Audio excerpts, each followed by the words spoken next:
the ghost who ruled the mafia. When you picture a mafia boss, who comes to mind? Maybe the explosive rage of Al Capone, or the flashy, headline-grabbing style of John Gotti. We think of noise, big personalities, and gunfire. But what if I told you the most powerful and successful mob boss in American history was a man who understood that real power doesn't make a sound? He was a ghost in his own empire, a whisper in the ears of killers, and for decades, the invisible king of the New York underworld. While other gangsters were shouting, Carlo Gambino spoke softly. While they flaunted their riches, he lived in a modest brick house in Brooklyn, drove a simple car, and tended to his garden. To his neighbors, he was just Mr. Gambino, a quiet, unassuming old man. But to the 5 families of the American mafia and the frustrated FBI agents who could never pin a crime on him, he was the undisputed boss of all bosses. This is the story of how a small, quiet man from Sicily built a criminal dynasty worth hundreds of millions of dollars, outsmarted the federal government at every turn, and died a free man. This is the story of Carlo Gambino, the ghost who ruled them all. Part 1. The Sicilian Foundation. Carlo Gambino didn't learn the ways of the mob on the streets of New York. He brought them with him from the old country. Born in Palermo, Sicily on August 24, 1902, he was a product of the Sicilian mafia, known there as the Honored Society. His own family was a well-connected clan with deep roots in organized crime. From his earliest days, he learned its code of silence, its warped sense of honor, and its cold, calculated use of violence. Unlike so many other immigrants who came to America for a fresh start, Gambino arrived as a fully formed soldier.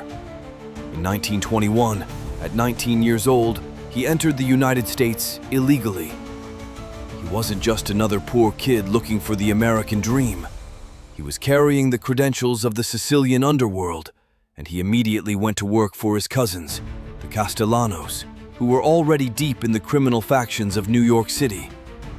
He joined a gang that was soon absorbed by the forces of Giuseppe "Joe the Boss" Masseria. This threw the young Gambino directly into the inferno of the Castellamarese War, a bloody conflict that pitted old-school Sicilian bosses, the Mustache Petes, against a new, more ambitious generation. Masseria and his rival, Salvatore Maranzano, were traditionalists, skeptical of working with anyone who wasn't from their own Sicilian village. But a younger group, led by men like Charles "Lucky" Luciano, saw this old way of thinking as a dead end.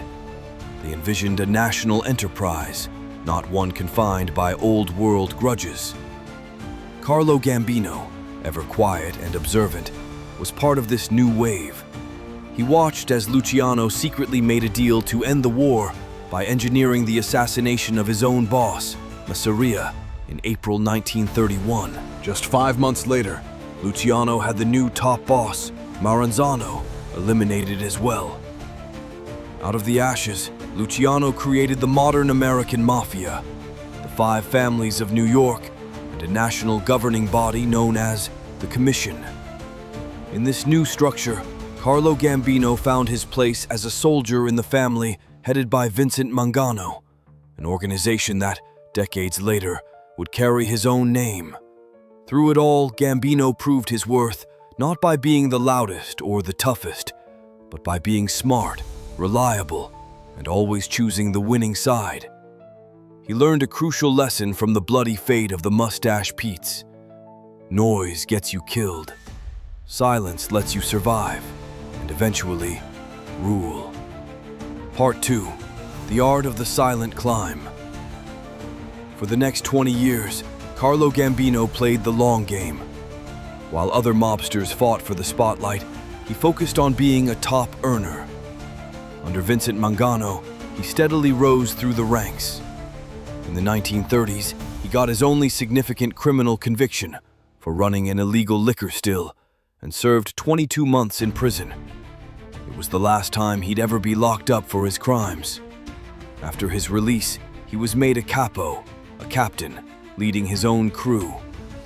In 1932, he married his first cousin, Catherine Castellano, a strategic move that solidified his alliance with her powerful brother, Paul. Gambino expanded his rackets from bootlegging to loan sharking and illegal gambling, and during World War II, he made a fortune selling counterfeit ration stamps. He had a knack for seeing criminal opportunity everywhere. His boss, Vincent Mangano, was an old-school don who grew to hate his own underboss, the notoriously violent Albert Anastasia. Anastasia, known as the Lord High Executioner, was the head of Murder, Inc., the mafia's brutal enforcement arm. He was feared, but he was also reckless. Gambino watched the tension between them simmer. He was loyal to Mangano, but he was also a realist. He saw that Anastasia's ambition couldn't be contained. In 1951, when Mangano and his brother Philip suddenly vanished, everyone in the underworld knew Anastasia had ordered their deaths. With the Commission's blessing, Anastasia took over the family. And who did he pick for his new underboss? The quiet, unassuming Carlo Gambino. It was a classic mistake. Anastasia saw Gambino as a good earner who lacked the nerve to challenge him. Fellow boss Joe Bonanno later called Gambino a squirrel of a man, thinking him servile. This was exactly the image Gambino wanted. He played the part of the loyal subordinate perfectly, managing the family's business while Anastasia made enemies with his arrogance and violent temper.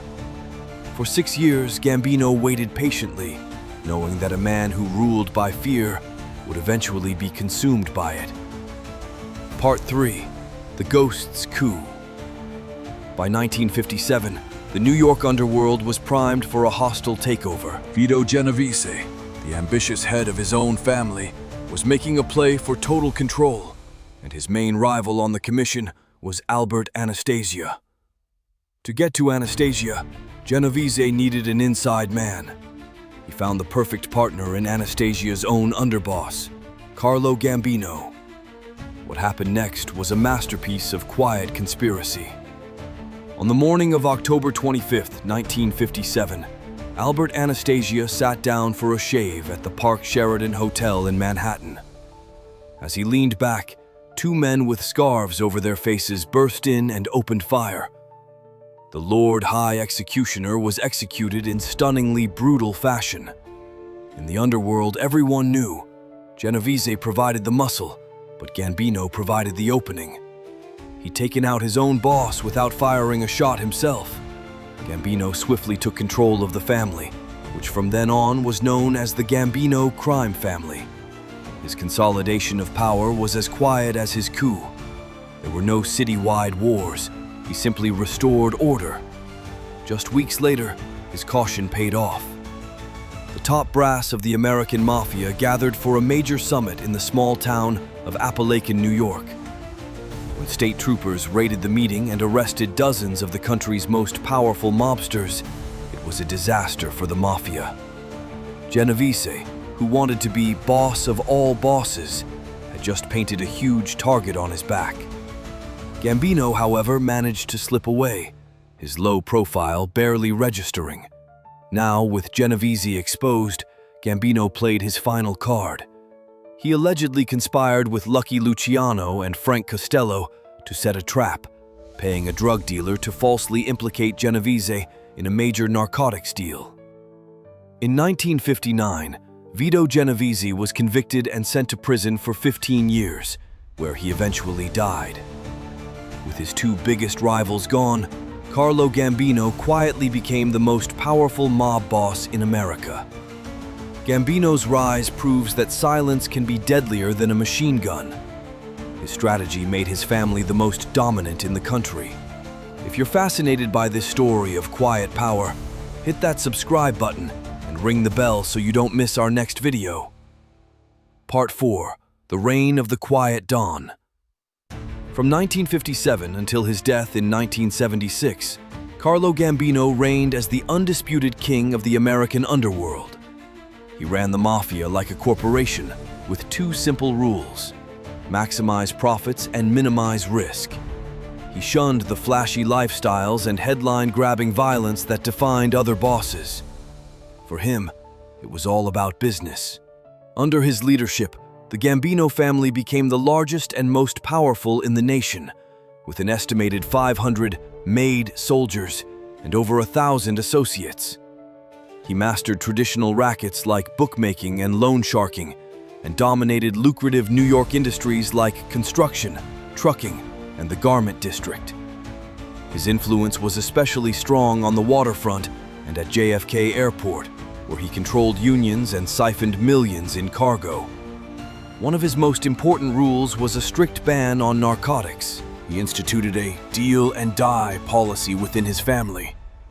This wasn't about morals. It was a brilliant business move. He knew drug convictions brought long prison sentences and gave prosecutors the leverage to turn mobsters into informants. To Gambino, drugs brought too much heat. His true genius was in his management style. Sammy the Bull Gravano, who later became a notorious Gambino underboss, would call Gambino the smartest and most brilliant boss he ever knew. A man who understood peace was the best way to preserve wealth. Gambino held his most important meetings during long, slow walks around his Brooklyn neighborhood, far from FBI listening devices. He solidified his power through strategic alliances, like the marriage of his son, Thomas, to the daughter of Lucchese family boss, Tommy Lucchese, in 1962. He became the chairman of the board for the Mafia Commission. When other families had disputes, they came to Don Carlo. In 1964, when boss Joseph Bonanno plotted to have Gambino killed, the plot was revealed. Instead of starting a war, Gambino used his power on the commission to have Bonanno exiled. He also allegedly orchestrated the 1971 shooting of Colombo family boss Joe Colombo, who had started a high-profile civil rights movement that brought unwanted attention to the mob. The hit left Colombo paralyzed and sent a chilling message through the underworld. Don't make noise. Part 5. The Man Behind the Ghost. Part of Gambino's genius was his double life. To the underworld, he was the all-powerful Don Carlo. To the rest of the world, he was almost invisible. For over 30 years, he lived in the same modest, two-story brick house in a quiet Brooklyn cul-de-sac. He drove a simple Buick, dressed conservatively, and was often seen tending his garden. It was the perfect cover, a harmless, retired old man. His family life was central to this image. He was married to his cousin, Catherine Castellano, for nearly 4 decades until her death in 1971. By all accounts, he was a devoted husband and father. His home wasn't a fortress. It was just a family house where he enjoyed a quiet life. This facade worked wonders against the law. The FBI knew exactly who he was, dedicating immense resources to watching him. But Gambino was a master of discretion. He was known for politely offering arresting FBI agents coffee before they took him in for booking. He knew they had nothing that would stick. Over a 50-year criminal career, Gambino was arrested many times, but was only convicted once for that liquor charge in the 1930s. The government tried relentlessly to deport him, with a deportation order even being upheld by the Supreme Court in 1970. But whenever authorities arrived, Gambino would suffer a massive, conveniently timed heart attack and be rushed to the hospital. That same year, he was indicted for conspiring to hijack an armored car. The case never went to trial. His lawyers successfully argued that his failing health made him unfit, turning his heart condition into the ultimate legal shield. The ghost couldn't be captured because legally, he barely existed. Part 6. The Final Move and a Fractured Legacy. On October 15, 1976, Carlo Gambino scored his final victory. While watching a Yankees game on TV in his Long Island home, the 74-year-old patriarch suffered a fatal heart attack and died peacefully of natural causes. He had outlived, outsmarted, and outlasted them all. But his final act set the stage for the downfall of his own dynasty. In a move that shocked the underworld, Gambino bypassed his loyal underboss, Agnello Della Croce, as his successor. Della Croce was a respected old-school street soldier who commanded immense loyalty. Instead, Gambino named his cousin and brother-in-law, Paul Castellano, as the new boss. Gambino believed Castellano, with his focus on white-collar crime, was the future. He wanted a smoother, more corporate mob. This decision split the family into two rival factions: Castellano's white-collar crew and the blue-collar soldiers loyal to Della Croce, a group that included a resentful capo named John Gotti. Castellano lacked Gambino's quiet touch. He was seen as arrogant, a businessman who looked down on the very men who formed the family's backbone. As long as Agnello Della Croce was alive, his respect held the peace. But when he died of cancer in December 1985, the fragile truce shattered. In a fatal sign of disrespect, Castellano refused to attend Della Croce's wake, an unforgivable insult. Just 2 weeks later, on December 16, 1985, John Gotti had Paul Castellano and his new underboss gunned down outside Sparks Steakhouse in Manhattan. The era of the ghost was over. The era of the dapper Don had begun. John Gotti was everything Carlo Gambino was not: flamboyant, publicity-hungry, and loud. His brazen style brought unprecedented federal heat down on the Gambino family, leading to its eventual decline and his own life sentence. Carlo Gambino's legacy is one of stunning success, built on a foundation of silence and cunning. He ruled longer and more effectively than any other boss, transforming his family into a criminal empire while remaining a ghost to the law. His story is a paradox: a man of immense power who lived a life of deliberate obscurity, a king who ruled from a modest home in Brooklyn. He proved that in the brutal world of the mafia, the most dangerous man isn't the one who roars, but the one who moves in silence. He died a free man, a feat almost no other major boss could claim, leaving behind a lesson in power that was rarely heeded and never again matched.